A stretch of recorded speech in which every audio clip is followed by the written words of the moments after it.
नमस्कार।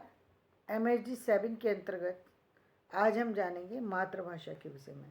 तो मातृभाषा का सबसे बड़ा विशेष स्थान क्यों है? क्योंकि सबसे पहली बात तो मातृभाषा वो भाषा है जिसके हम सबसे करीब हैं। वो भाषा हमारी वो भाषा हो सकती है जहाँ हमारा जन्म हुआ है, और वो भाषा वो भी हो सकती है जहाँ हमारी परवरिश हुई हो। क्योंकि जहाँ भी व्यक्ति पहली बार उसकी परवरिश होती है वही उसकी मातृभाषा बन जाती है, क्योंकि उन लोगों के संपर्क में आने से उस भाषा का प्रभाव उस पर सबसे ज़्यादा होता है। उस भाषा की बातें वो अच्छे से समझता है, उस भाषा को पहचान उसको अच्छी होती है, चाहे वो लिखने में सक्षम हो या ना हो। लिखने में सक्षमता व्यक्ति की तब आती है जब वो शिक्षण लेना शुरू कर देता है, शिक्षा लेना शुरू कर देता है। जब वो एजुकेशन से जुड़ जाता है या फिर शिक्षा से मतलब पढ़ने लिखने से उसका संबंध हो जाता है, तब वो शिक्षा में आ जाता है। तो जो मातृभाषा है वो हर प्राणी का अधिकार है, चाहे वो पढ़ा लिखा है या वो अनपढ़ है, और वो उसमें अपने आप को सुगमता महसूस करता है, क्योंकि वो उसको सबसे पहली बात ये है कि मातृभाषा का जो संबंध होता है वो हमारी उस अवस्था में होता है जब हम बहुत मतलब जब व्यक्ति जन्म लेता है, उसकी परवरिश हो रही होती है, उस समय हमारा माइंड जो है बिल्कुल कोरा होता है।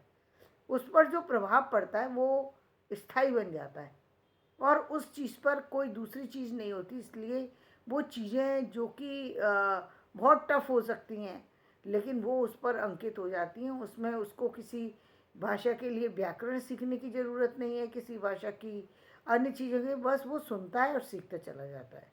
उसमें उसको किसी तरीके की कठिनाई महसूस नहीं होती। यही कारण है कि आप विदेशों के बच्चों को देख लीजिए, चाहे अपने देश की अन्य भाषाओं को देख लीजिए, जो बच्चा जहाँ उसकी परवरिश हो रही है वहाँ की लैंग्वेज को बहुत अच्छे से समझ लेता है। तो पहली बात तो ये है कि मातृभाषा का प्रभाव व्यक्ति पर पड़ता क्यों है, और अब मातृभाषा में सुगमता उसे क्यों होती है, क्योंकि मातृभाषा उसके सबसे दिल के करीब होती है। उस भाषा में बातें करना, उस भाषा में अपनी अभिव्यक्ति देना उसके लिए सरल होता है। अब हम आते हैं मातृभाषा अधिगम के की मातृभाषा अधिगम द्वारा कई क्षमताएं अर्जित करता है व्यक्ति। कौन कौन सी है? पहली, मातृभाषा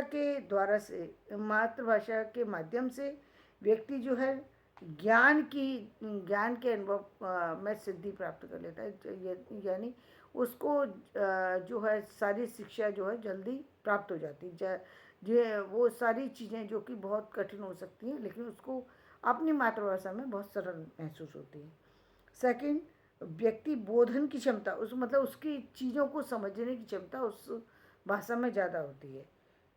तीसरी बात, उस भाषा के अंदर, मातृभाषा के अंदर अनुभूतियों और संवेदनाओं बहुत तरीके से व्यक्त करने में संभव होता है। वो अपनी अनुभव और अपनी संवेदनाओं को, अपनी जो संवेदना सुख दुख को व्यक्त करने में व्यक्ति बहुत सरलता अनुभव करता है। उसमें उसको किसी तरह की कठिनाई अनुभव नहीं होती है। वो आसानी से अपनी सारे चीज़ों को व्यक्त कर पाता है। चौथी बात क्या है? चौथी है समाज और संस्कृति के से जुड़ने में उसको बहुत ज़्यादा मदद मिलती है। उन चीज़ों से मातृभाषा से वो बहुत जल्दी जुड़ पाता है। मातृभाषा से बौद्धिक व्यवहारों को साधने में भी उसको सरलता महसूस होती है।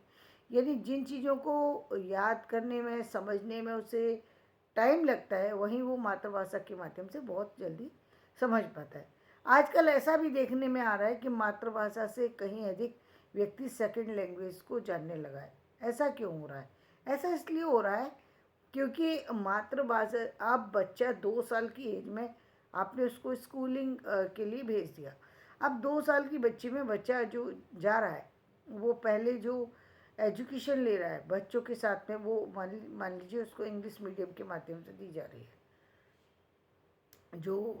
तो जो उसकी लर्निंग हो रही है, जो स्टार्टिंग जो है वो इंग्लिश मीडियम से हो रही है उसकी, क्योंकि 2 साल में बच्चा आपकी लैंग्वेज से परिचित तो हुआ, अपनी लैंग्वेज से। यानी मान लीजिए उसकी लैंग्वेज रीजनल भी हो सकती है और उसकी लैंग्वेज नेशनल लैंग्वेज भी हो सकती है।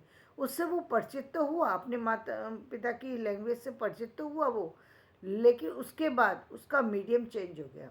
अब वो स्कूल में जा रहा है तो वहाँ पर इंग्लिश मीडियम के माध्यम से उसको शिक्षा मिल रही है।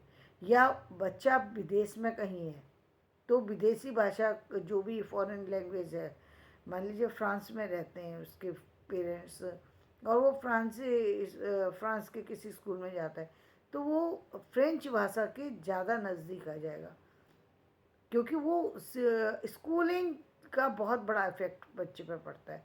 तो वो उस चीज़ से के टच में आता है। फिर उसकी एजुकेशन में जो उसकी सेकंड लैंग्वेज है वही उसकी प्रभावशाली ढंग से हो रही है। जो फर्स्ट लैंग्वेज थी उसकी मातृभाषा वो छूटती जा रही है।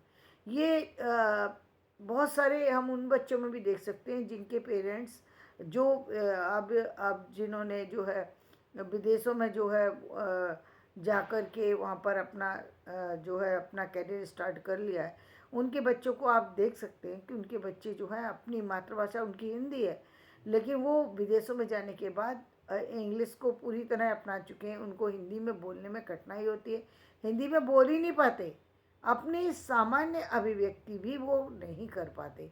क्यों नहीं कर पाते? मातृभाषा है कहने को, उनके पेरेंट्स घर में बोलते भी हैं, लेकिन क्योंकि उनकी स्कूलिंग उसमें हो रही है, इंग्लिश लैंग्वेज में हो रही है या फिर और किसी लैंग्वेज के माध्यम से हो रही है, तो स्कूलिंग का प्रभाव बच्चे पर सबसे ज़्यादा पड़ता है, क्योंकि बच्चा आजकल 2 साल की एज में ही स्कूल में चला जाता है।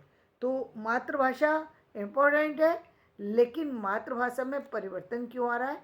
वो आ रहा है दूसरे कारणों से। इस पर हम कल चर्चा करेंगे। अपना वीडियो में यहीं समाप्त करती हूँ, और मेरा वीडियो पसंद आए तो इसे लाइक करना, शेयर करना, सब्सक्राइब करना।